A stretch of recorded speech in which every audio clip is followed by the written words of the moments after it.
Welcome back, Yappers, to Binge Yap Repeat. I am joined here by my sister, Anjali, who you may remember from episodes of Binge Yap Repeat such as Stranger Things, Yup. Echo Valley, The Woman in Cabin 10. Yes. That show with the frogs. Yeah, I was trying to remember the name of that show. I forgot. Okay, anyway, yeah.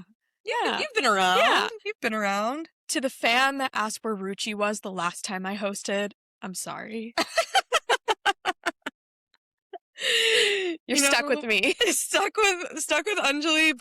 I am so excited about the show we're going to be discussing today. Yes. Yappers, today we're doing a rewind episode, which is a show that we watched in the past, never got to do an episode about when it had come out, but was so good that we are actually rewinding and talking about that show.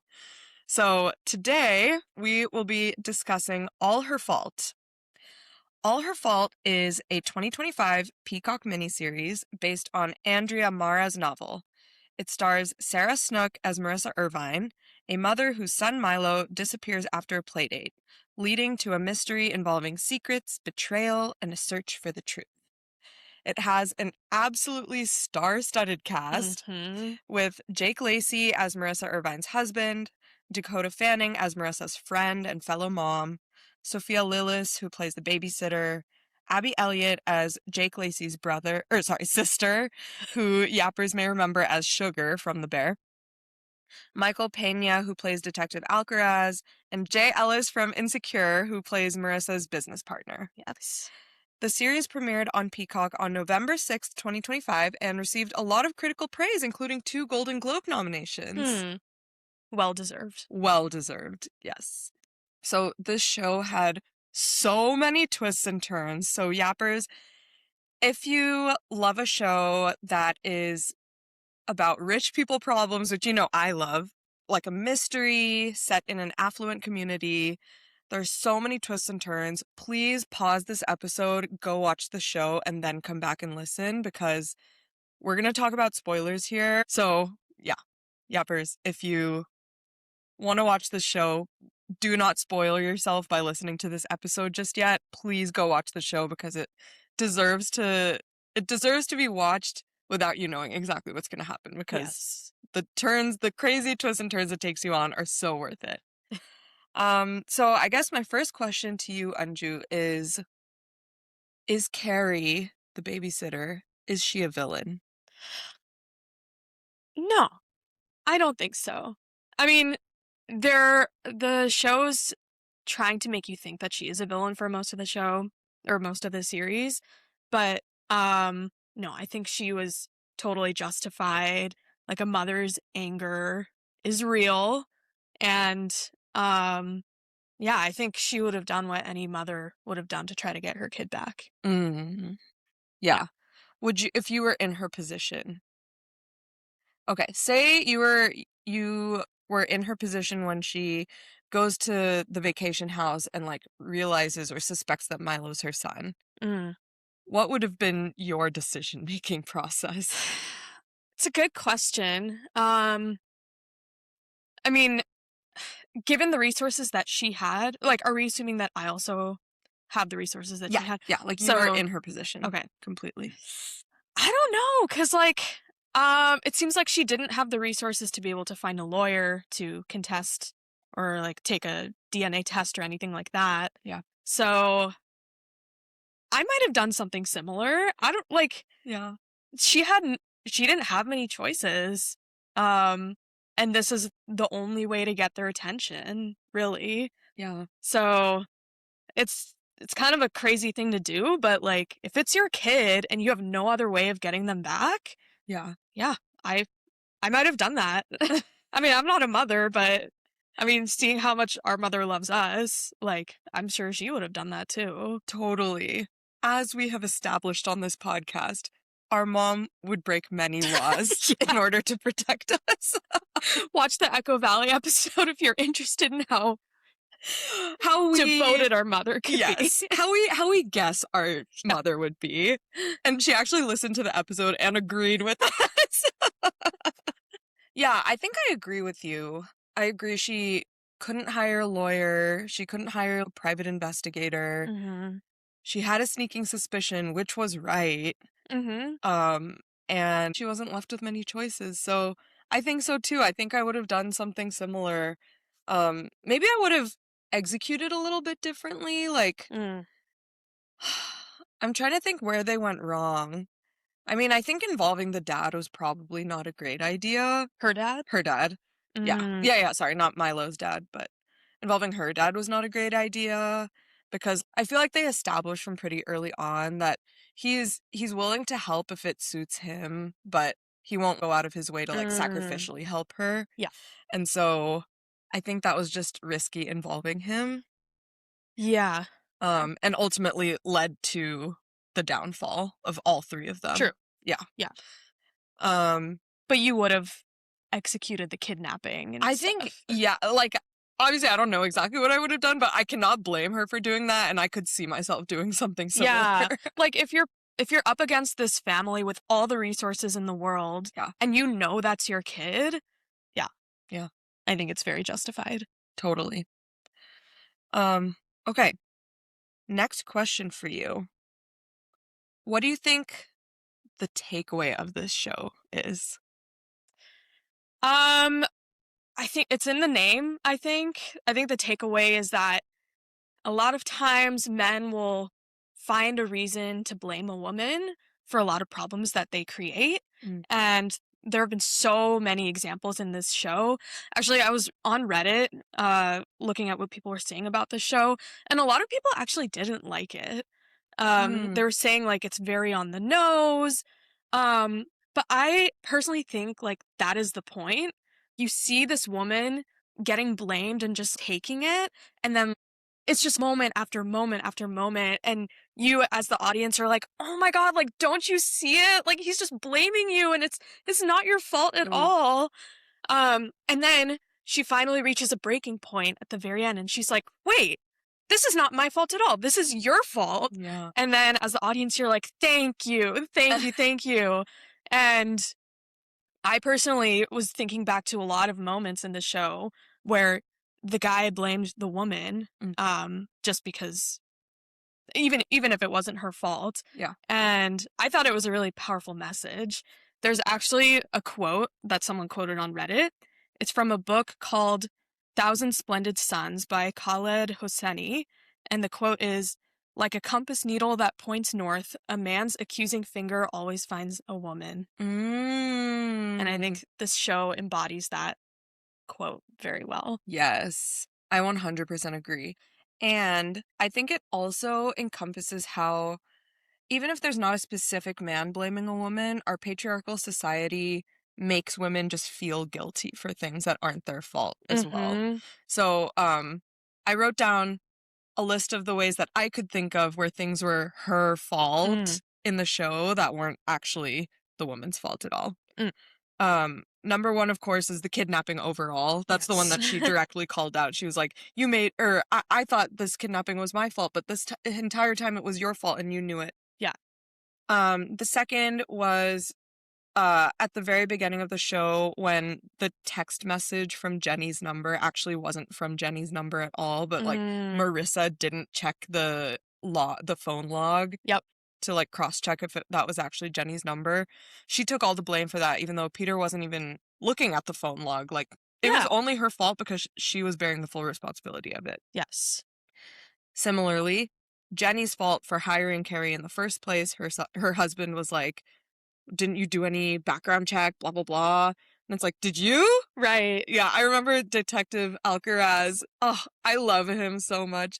When he was like, "And Mr. Kaminsky, did you think anything suspicious when you were doing a phone call with her?" He's like, "No, that's like more Jenny's area."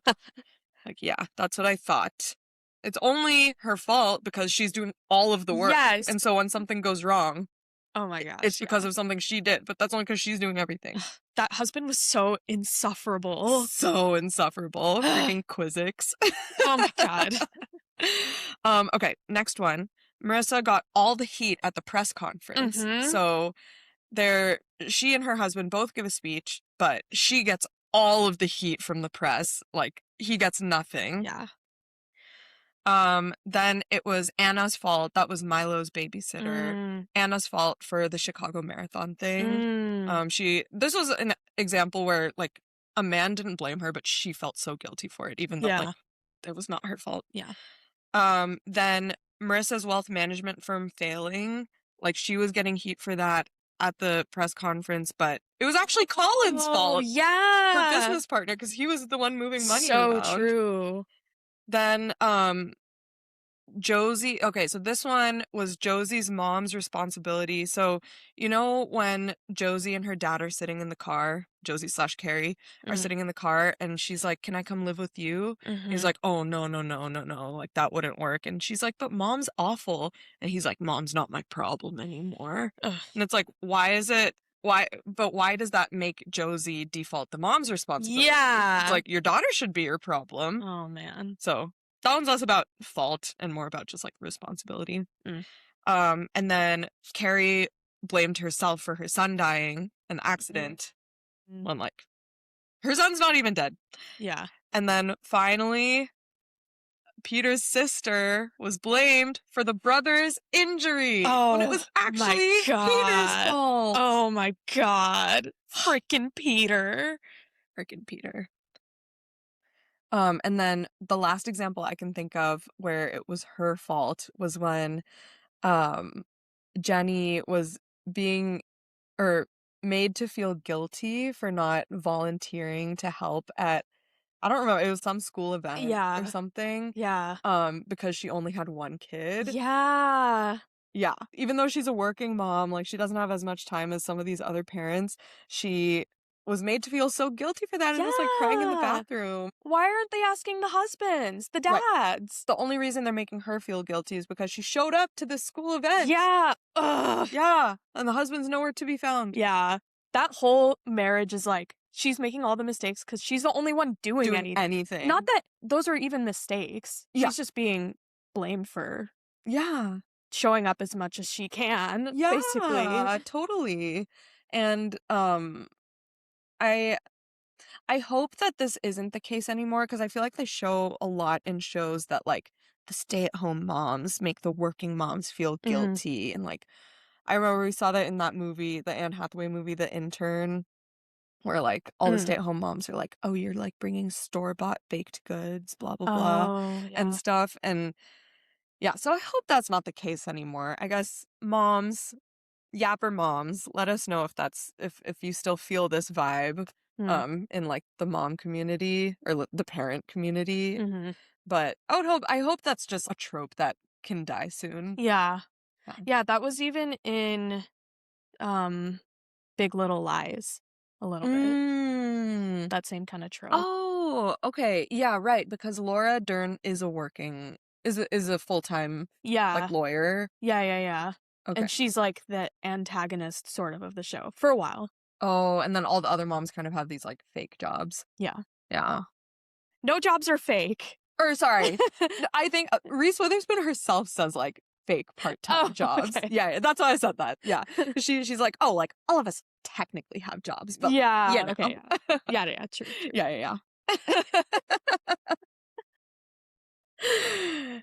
But I guess in that show, all the moms came together in the end. So, like, that trope was That's true. They, like, struck down. actively broke that trope. Yeah. So, yeah, those are the ones that I got. Yeah. I'm curious if you could think of any other ones. Yeah, I can't think of any more. The car accident is an interesting one because they don't actually make it explicitly clear whose fault that accident was. Yeah. That could have been another moment for the husband, like Peter, to blame Carrie or Josie or whoever for that car accident, but he didn't. So it was interesting that they left that out. But yeah, I mean, I think that covers a lot of what I noticed as well. Okay, cool. Yeah, they did show during the car accident, or, like, right before it happened, that he looked back and reached back. And so maybe one could interpret that the car accident is actually his fault because he's not looking at the road. That's true, yeah. But I agree that there's no blame placed on Carrie for the car accident. Yes. Yeah. Or Josie. Yeah. What do you think of the detective in this theme of all her faults? Because he like cut some corners and he broke the law. Um, but like his wife wasn't really involved in any of those things. So like how do you think his actions play into this theme? Mm, that's such a good question because I think in his mind and Peter's mind, they were doing very similar things. Like they Mm, were breaking the rules in order to protect their child and their mm-hmm. family. Mm-hmm. I think the difference is that Detective Alcaraz as a character 100% owns his actions. Mm, And I think obviously, I guess we don't really have any examples of that established in the show, but I feel like if he was caught for doing this, he already felt guilty about doing it himself, that yeah. he was not justifying the morality of what he was doing at all. He was just saying, Mm, I am willing to, get this vice principal's son off so that my son gets into the school mm-hmm. and I will accept the consequences that come with that. Mm-hmm. Versus Peter was always kind of justifying and nothing was ever his fault. There was always a reason. Yeah. There's always an explanation, always an excuse. And so I think that's the big difference, that Detective Alcaraz owned that he was taking shortcuts and sacrificing his moral character, Mm. whereas Peter saw these actions as justifying or upholding his moral character. Yeah. So true. So true. Yeah, I found it interesting that they had a man playing this cop as like the counterpart to Peter. I wonder how I would have watched the show differently if the detective had been a woman. Mm, Like maybe I think I might have thought it was like way too on the nose. Like all the women are good, all the men are bad. yeah. And yeah, I think it was nice to have that kind of like balance. Like you can see someone, yeah, as you said, taking similar actions but doing it in a way that still aligns with his morals. Um yeah. Or like just accepting it for what it is and Yeah. not lying to himself Yeah. about it. Yeah, totally. Yeah, yeah, I think so too. I think I agree. It would have seemed too on the nose if it was a woman. Um, Also, going back to your previous point of people thinking the show is too on the nose, the only moment when I thought it was when Marissa says, you made me think this was my fault, but it was your fault the whole time. I Yeah. was like, okay, I feel like that could have been shown, not told. This whole Yeah. show is showing, not telling that. Yeah. So, Yeah. like, that didn't need to be said. But other than that, I thought it was really tastefully and subtly done. Yeah, Yeah. I agree. And I actually didn't mind that moment when she explicitly said it Mm, because you're waiting for this character to have that light bulb moment of like, "Oh, mm, wait a second. Let's step back here." Um and so yeah, I didn't really mind it at all. I'm glad she said it out loud cuz that's the whole point of the show. yeah. And the show is drilling into the audience's head that women are blamed a lot, and so yeah, I didn't mind it. Mm, nice. Oh, one moment that I wanted to discuss that actually we didn't see in our rewatch of this, but do you remember when I don't remember exactly what the circumstance was, but um Marissa and her husband Peter were discussing their favorite thing about Milo, and Marissa was like, she said something like, I don't remember exactly what she said, but it was something like, "Oh, I love that he loves dinosaurs and like I love his interests, blah blah blah, and his character." And then Peter was like, "I love when he's scared and needs me." Yeah. And it's like, why is that your What the favorite thing about fuck? your son? Is when he's Yeah. afraid? That's so fucked up. It's so fucked up.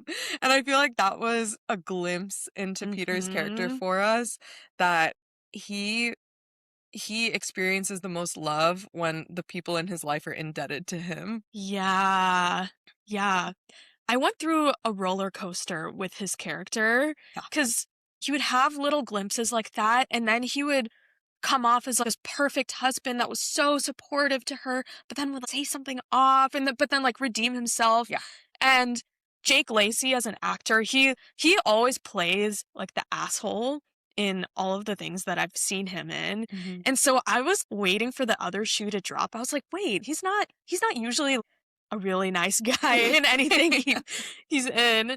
And so, oh my God, when that reveal happened with the sister and the brother, I was like, oh, fuck, this guy is messed up.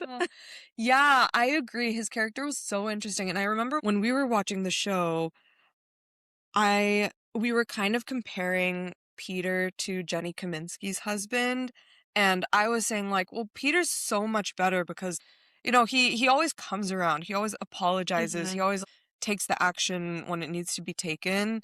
This was obviously before we knew he was a giant villain. Um, but yeah, I was also like very defensive of Peter's character because I was like, he's actually okay. He might snap and say things sometimes, but he always apologizes for it. He never lets it fester. And you would see little glimpses and you're like, huh, like that's a little weird. Yeah. But you don't really know exactly the extent to which the weirdness is there. And I feel like I typically really respect men who take full responsibility of their family. Like there's so many things that Marissa loved about him, like how he cares for his siblings and completely financially supports both of them, basically. And how he cares for his son and stuff, and how he cares for Marissa probably. But he's only doing that because it makes himself feel good. It's completely selfish. Yeah. Ugh. Oh my gosh. And he doesn't realize it. Yeah. I mean, he's so delusional. Yeah. Yeah.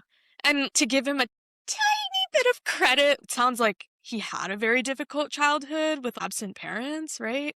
So, yeah, I mean, he was like thrust into this role that he was not ready for. But still, I mean, there are so many other people in this world would have and do so much better. Yeah, right. And I do love thinking about, okay, well, if the children are assholes, it's the parents' fault, But at what point can we stop blaming the parents and start putting the onus on the person itself? Yeah. Because like they said in the show, he was a kid when this accident happened, but he was old enough to know the difference between right and wrong. And maybe in the moment he said something, but like if he had the moral character, he would have come forward later and been like, it was actually me, it was my fault or something. I don't know. But yeah, I feel like he got buried under lies. Yeah. So many lies. Like his whole life was basically a lie. And then he like started believing it as true. Yeah. When he talked about his like childhood and why he's employing his sister and why he's taking care of his brother, what did you think of his character? Were you suspicious of it, or did you just kind of take it at face value? I think in the moment I just kind of took it at face value because I feel like our dad is also like that, where like if a family member needs help getting into college or needs some money, he's the first one to help with all of that. And I do believe that that's completely selfless on his part. Yeah. And he's just that kind of person that takes the responsibility. If he's in a position of privilege to help someone, he will do it. And so I think I just trusted that that was the same intention of Peter. Yeah. But maybe if I didn't have an example of someone that had pure intentions like that, I wouldn't have. I would have been more suspicious. No, that's fair. Yeah. I also kind of took it at face value, and it made me think like, oh, he's a really nice guy, and he messes up sometimes, but he owns it. And, but he does not own it. He does not own it. No, not when it matters. Okay, I also want to talk about how before the press conference happens, Marissa gets this prank phone call and they're like, we have your son. She's like, what? And then they're like, dude, I think it's really her, blah, blah, blah. Do you remember that? Yeah. And then they're like, nice wedding. And then she looks and sees that their super rich wedding is all over the press and says to Peter that, well, first she's like, Peter, they're not going to help us find our son if they think we're rich assholes. And he's like, that's not true. And she's like, no, I read a study that showed that if people don't have sympathy for the family, the kid is less likely to be found. And so just want to talk about how Peter just straight up didn't believe her until she quoted a study, which is so annoying. Yeah. And then B, just that concept of the level of empathy is correlated to how many resources the family has. Yeah. So I guess there's no specific question around that, but do you think that's right? Like, I guess, yeah. What do you make of that? Um, I think I understand the viewpoint. Obviously, it's not right. Like, a child is a child, and no matter what situation they're born into, they deserve to be found Yeah. and have all the resources to be found.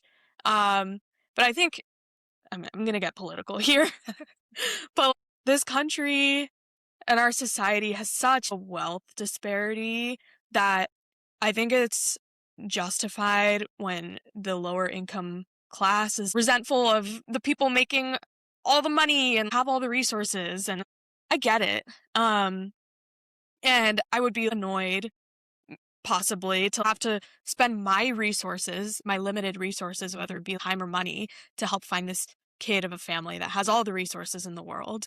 Um, I obviously don't think that's right, but I think it's understandable, and yeah, I totally believe it. Yeah. I agree with you. It's so tough because obviously, like you said, like every kid deserves to be found, regardless of how rich their family is. And I just don't know how to like solve this problem of like, Yeah. yeah, I mean, with the wealth disparity that we have in the country, it does make it so hard for someone of lower means to like have empathy for someone who's living a completely unrelatable life to them. Mhm. They're like, "Oh, your kid is missing, but that's the only problem you have in your entire life. I can't pay my rent. I don't have health care. My kid doesn't have health care, blah blah blah. I have so many more problems.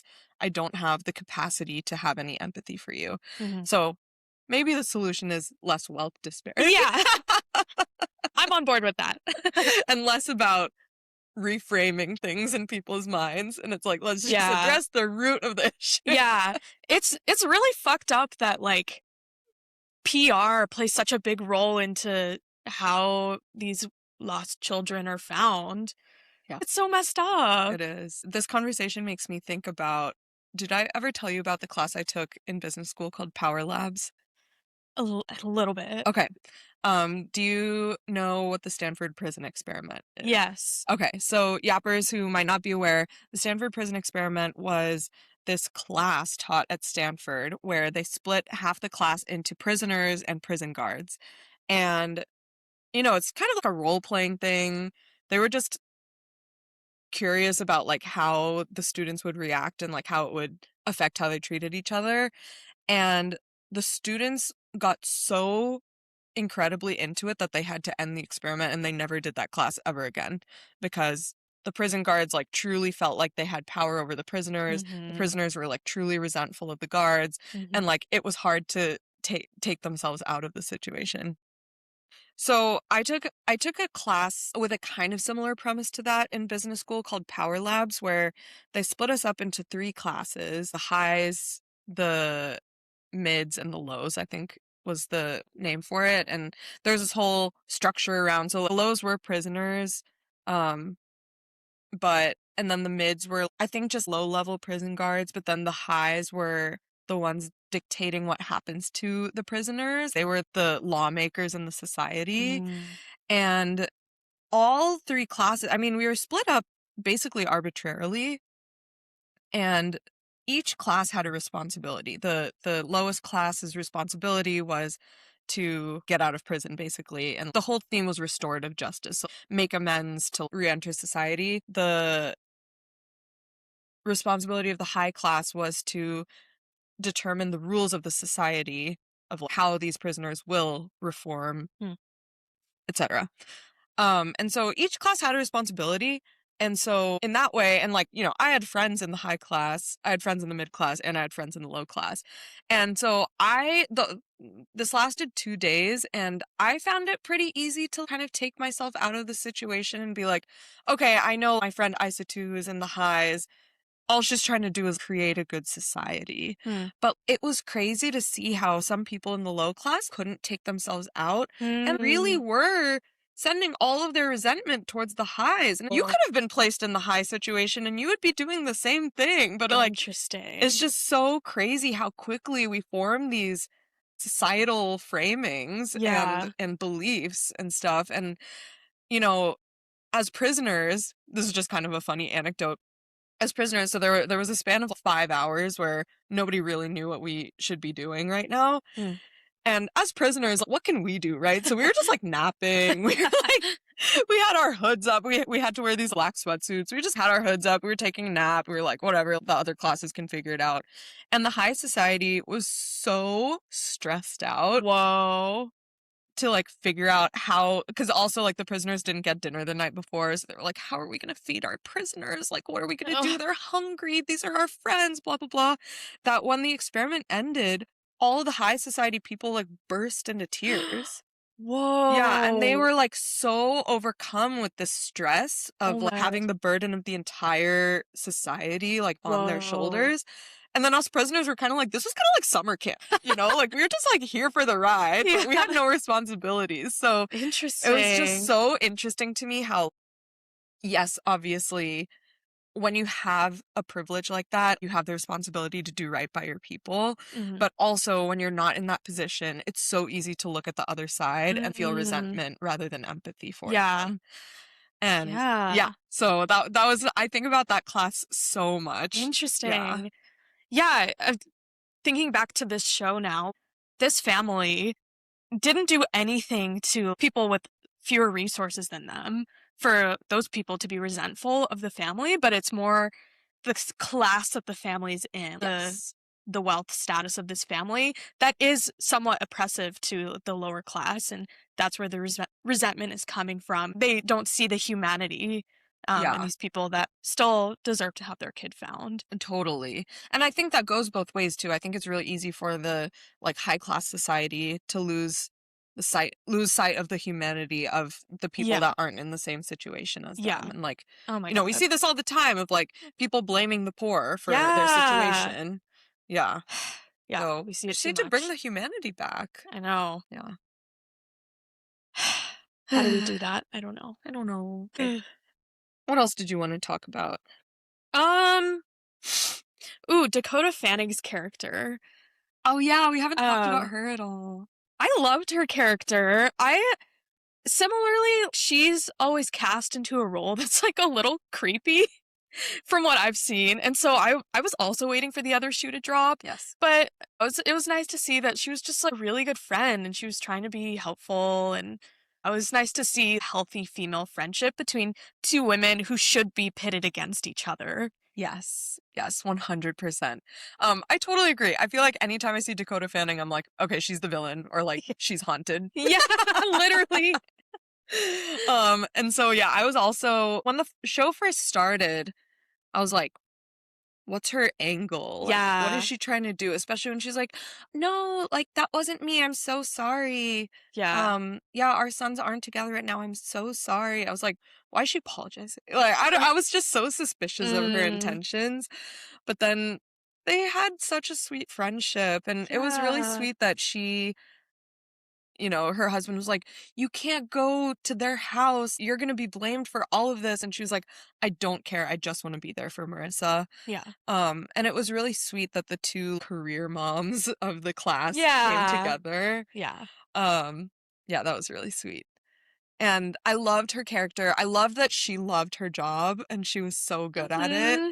And that she directly called her husband out for resenting her for loving her job. Yeah.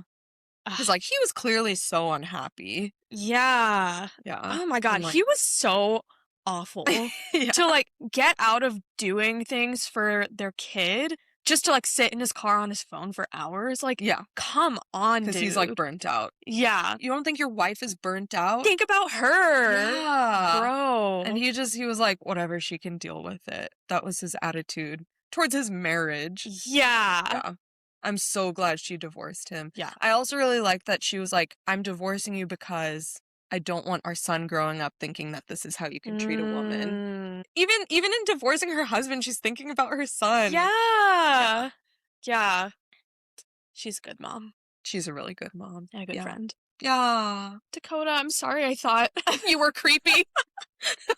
Your track record is why we thought that. Yeah. Because she was creepy in that show that we watched. Oh, The Perfect Couple? Yeah. Yeah. Yeah. Yeah, she was super sus in that Yeah. show. So that was like a nice little meta twist. Yeah, That yeah, she's yeah. actually good. Yeah, I liked it. And yeah, I thought, I mean, what have I seen Jake Lacy in besides The White Lotus? What else has he been He was in? in Apples Never Fall. Oh, yeah. Okay.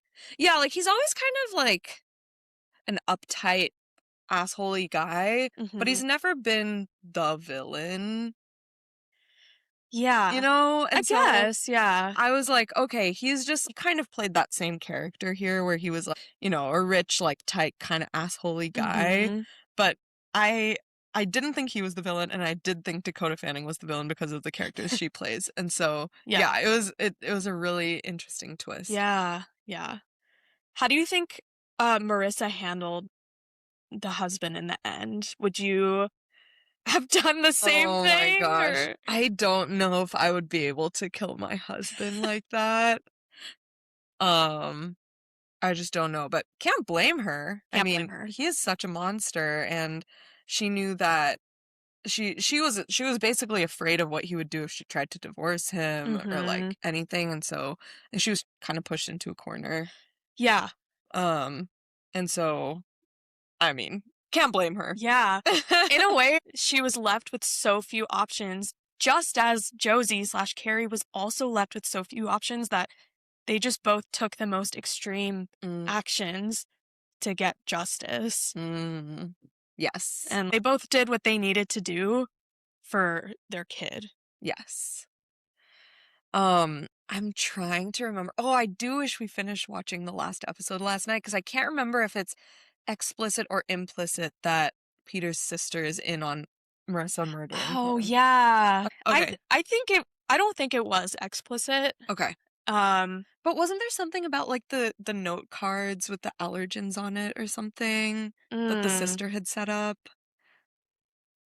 Oh, okay, uh, yappers, if you watch the show and you're listening now, please comment and let us know if you remember whether the sister's involvement in Peter's murder was explicit or implicit. But if it was implicit, then I think a clue into that we got was that when they were planning the funeral, um, the sister, what was her name? I don't remember. I forget. I just think of her as sugar. Okay. The sister was like, all the allergy stuff is handled. And then Marissa Mm. like nods to her. And Mm. as a viewer, before you know what happens, you think that that's like making sure it's safe for Peter's Mhm, allergy. But mhm. yeah. Oh, another thing that was Marissa's Oh, yeah, fault was like the allergy managing. kit in the car. Yeah, it's like, Yeah. why is it her fault that the allergy kit isn't there? Yeah, like, you Yeah. shouldn't expect your wife to manage your deadly allergy. Yeah. Come on, dude. Ugh. Ugh. Yeah. Yeah, I knew something was up when they were in, like, the wine cellar area and she kissed him. I was like, "Oh, what's happening?" Yeah. Yeah, that's right. Oh, I forgot about that. Yeah. Ugh, so satisfying. So good.